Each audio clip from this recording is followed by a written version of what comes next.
Hello বন্ধুরা, আমি আজকে তৈরি করছি পাস্তা। এর জন্য আমি এখানে কড়াইতে জল বসিয়ে দিয়েছি। দেখতেই পাচ্ছ জল গরম হয়ে গেছে। এবার আমি এর মধ্যে একটুখানি লবণ দিয়ে দিচ্ছি। এবার পাস্তাগুলো এর মধ্যে ঢেলে দিচ্ছি। পাস্তাটাকে একটু সেদ্ধ করে নেব। পাস্তা সিদ্ধ হয়ে গেছে, এবার আমি জল ঝরিয়ে নেব। এবার ডিমগুলো ভেজে নিচ্ছি। ডিম ভাজা হয়ে গেছে, নামিয়ে নেব। কড়াইতে তেল দিয়েছি। এবার পেঁয়াজ কুচি, লঙ্কা কুচি, রসুন কুচি, টমেটো কুচিগুলো দিয়ে দেব।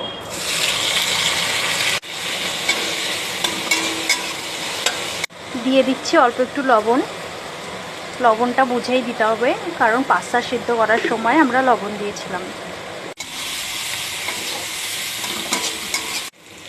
এবার দিচ্ছি একটুখানি কেচাপ।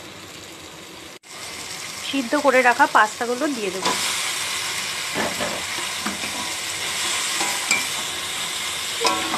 এবার ভেজে রাখা ডিমটা দিয়ে দিচ্ছি।